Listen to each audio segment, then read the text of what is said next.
40 years ago this month, one of the most influential and revolutionary pop albums of the 1960s was released. Wouldn't it be nice if we were older, then we wouldn't have to wait so long? It was an album that, not unusually for its era, was inspired by and influenced by the Beatles.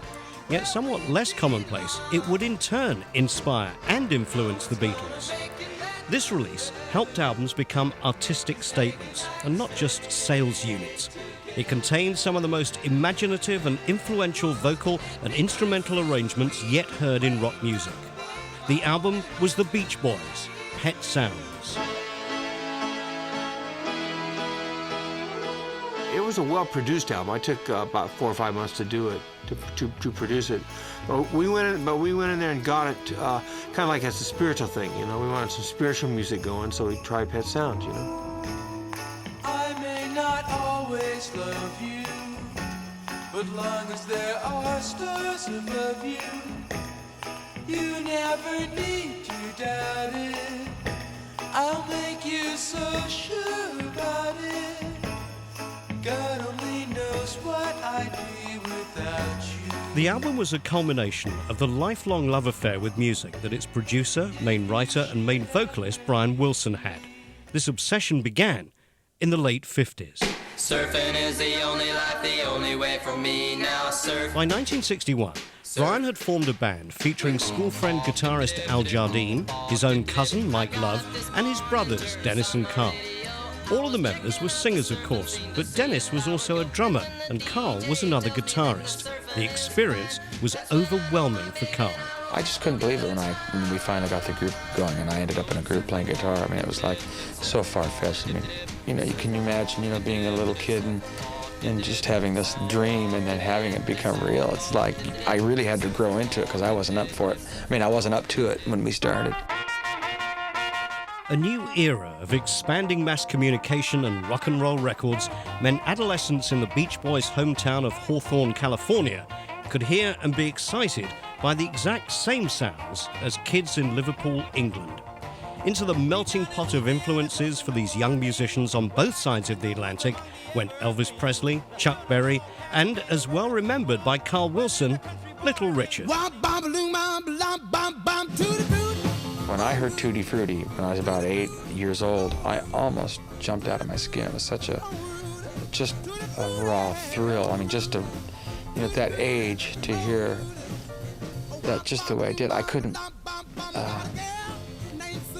it's almost like my body couldn't contain me. I don't know, I just really experienced music in such a deep, deep way, you know. Johnny is a joker, he's a bird, a very funny joker, he's a bird. Also important, recalls Mike Love, were the Everly Brothers. We used to sing their song, you know, Bird Dog Dream and Kathy's Clown and all that kind of stuff. Walking home from Wednesday night, youth night at Angeles Mesa Presbyterian Church, my cousin Brian, myself, and my sister Maureen would sing Everly Brothers songs. So both the Beatles and the Beach Boys were, in a sense, influenced by the Everlys.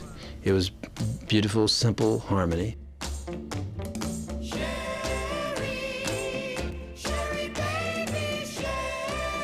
In the early 60s when we started out, our biggest competitors, rivals, or creatively stimulating, you know, groups, that would have been the Four Seasons. You know, like they had that record Sherry, which was fantastic, and that really excited us because Brian Wilson, my cousin, sang falsetto, and I think Sherry is the one that got him to start singing things like Don't Worry Baby and putting the high part. I mean, we always did the high part, but in our very early records, it was just the top part on a 3 or 4 part harmony block thing. But then we started to feature the falsetto more, immediately coinciding with or after hearing us Sherry. I mean, that's how it seems in retrospect. Also important to Brian were the Four Freshmen, whose jazz-influenced harmonies had a massive impact on the way Brian Wilson built vocal arrangements for the Beach Boys. Pennies in a street. Like the Beach Boys, the Four Freshmen were a family group. As well as obviously affording the opportunity for endless rehearsals, this is an important reason for the precision of both groups' harmonies. The Beach Boys didn't just come from the same area, they literally grew up together. This made their pronunciation identical and gave them a little something extra in terms of making their harmonies peerless. Round, round, get around, I get around. Here's Carl Wilson speaking rather modestly about those stunning Beach Boy harmonies back in 1988. It's not that difficult. I mean, if once you learn a few basic things and get pretty good at it, it's become second nature after a while. When we hear a song now, we can pretty well pick out what our parts are going to But be. Brian's biggest influence as a writer and as a producer was Phil Spector.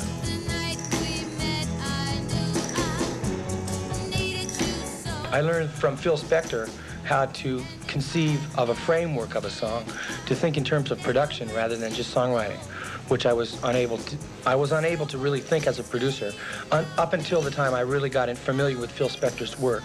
Then I started to see the point of the whole game. The point of the game was you're making records. You're in the business to create a record. So you design the experience to be a record rather than just a song. It's good to take a good song and work with it, but it's that record that counts. It's that record that people listen to.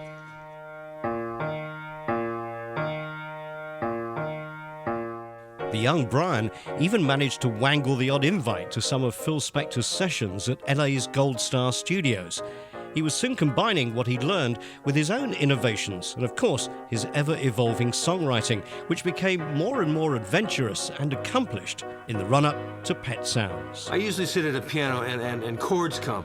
First you find the key, then you get the chords, then you get a semblance of a rhythm for the chords, right?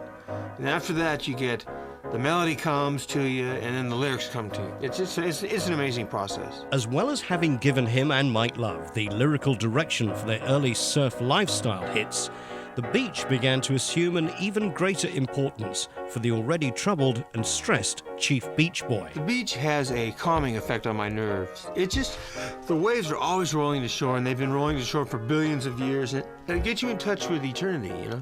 It just sort of puts your soul in tune with life, you know? It's really great. It's a good place to be.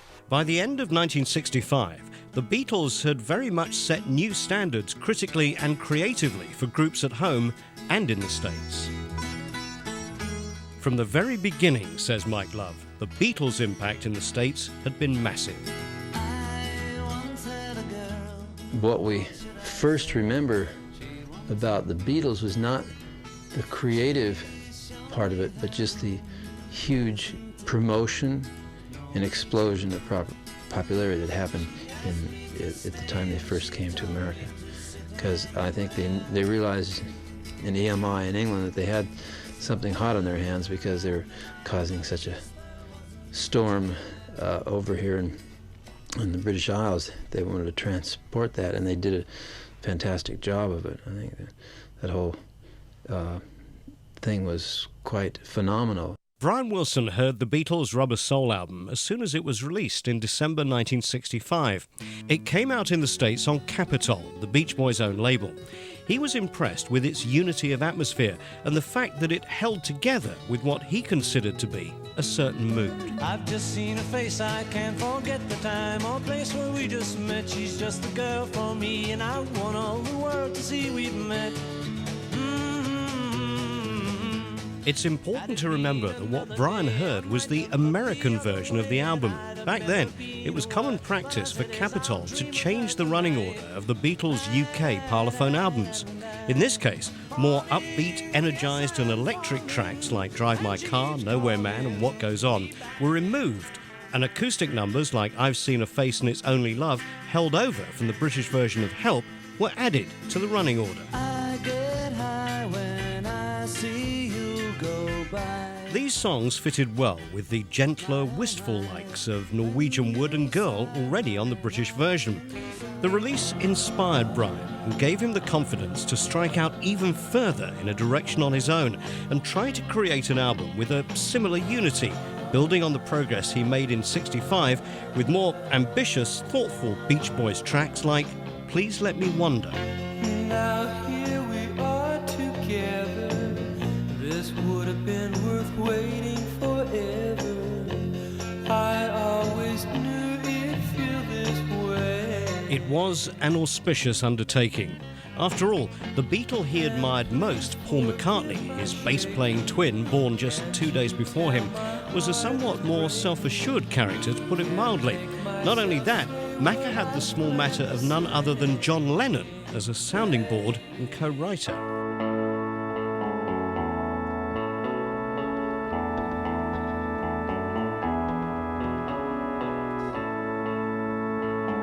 Brian had also stopped using Capitol staff producer Nick Vene, as his own abilities had made Vene's presence unnecessary. But it meant Brian was very much a one-man band with no moral support from a producer or his bandmates, who were still out on the road without him, as he'd retired from touring. For fresh lyrical input, Brian turned to Tony Asher, the young advertising copywriter he'd met at various LA parties and been impressed with. Asher co-wrote most of the lyrics with Brian, although I Know There's an Answer and I'm Waiting for the Day were co-written with Mike Love. All would articulate the themes of loneliness, isolation and longing, alien to Californian surf music. I came along when he broke your heart. That's when you needed someone to help forget about him. I gave you love with a brand new start. That's what you needed the most to set your broken heart free. I know you cried and you felt blue, but when I could, I gave strength to you. I'm waiting for the day when you can love again.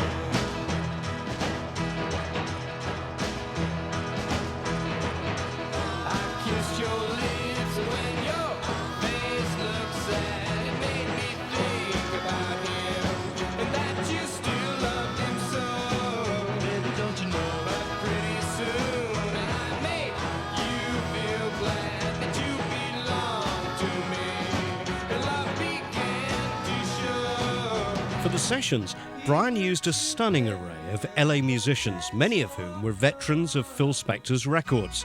Drummer Hal Blaine was the bedrock of Brian's new music, with electric bassist Carol Kaye and string bassist Herb Witts doubling each other's sound.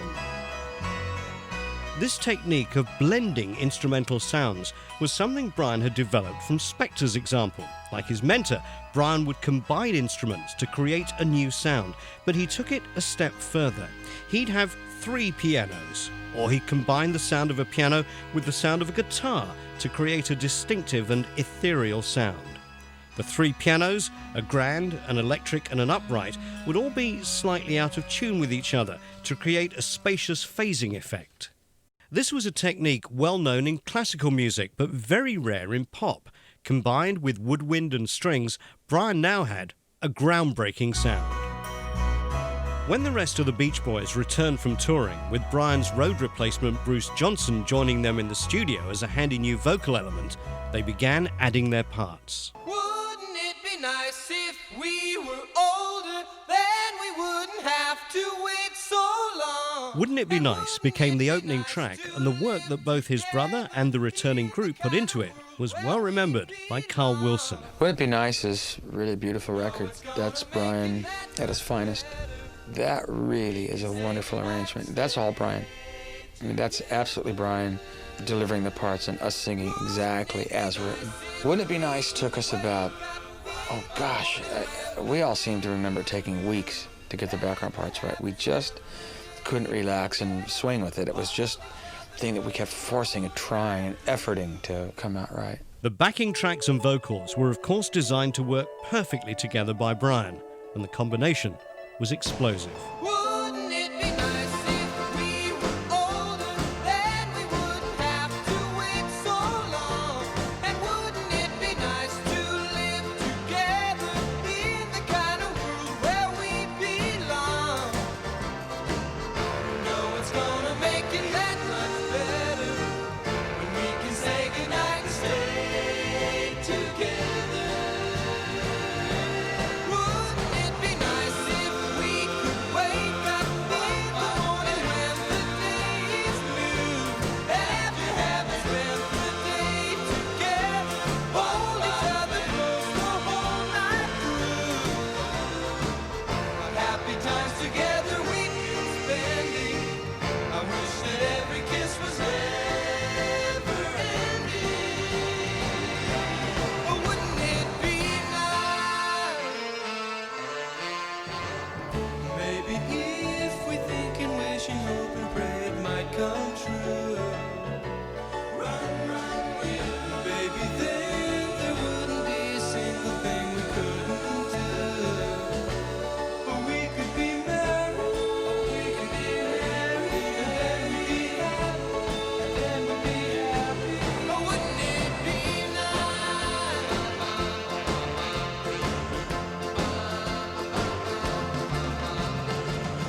Though it seems the more we talk about it, it only makes it worse to live without it. But let's talk about it. But wouldn't it be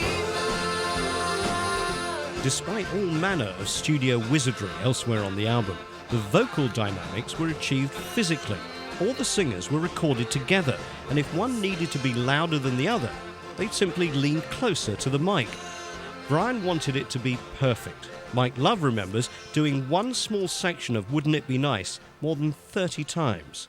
Although Brian's personal involvement meant he opted to sing many of the vocals himself, Love made his presence very much felt, singing lead on several tracks, not least on Here Today, which, despite its upbeat music, told a cautionary tale about romantic disappointment that was another departure for the group and pop generally. It starts with just a little glance now.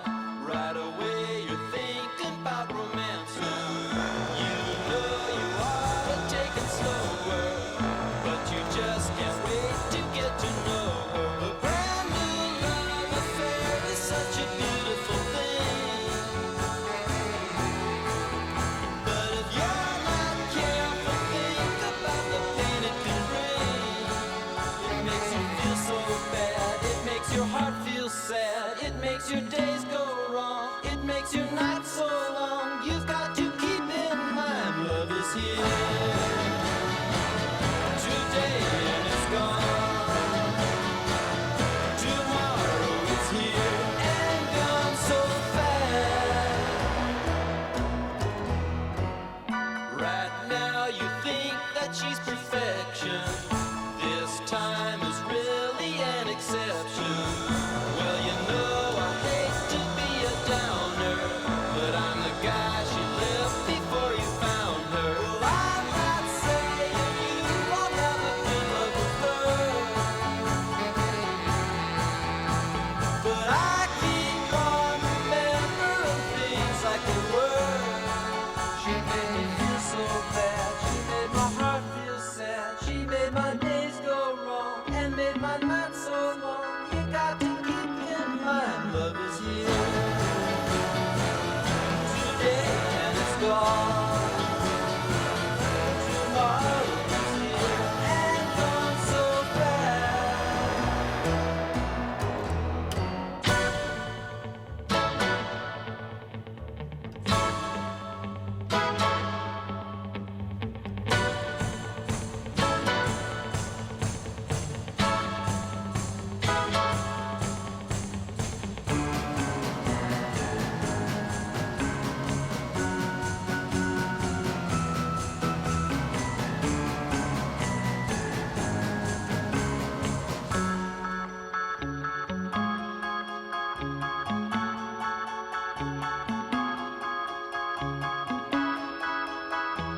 Keep in mind love is here today and it's gone. Tomorrow it's here and gone so fast. Join us in a moment when we see how Brian Wilson's obsession with perfection made Pet Sounds one of the most revolutionary albums of the 60s, but began to push him towards a nervous breakdown.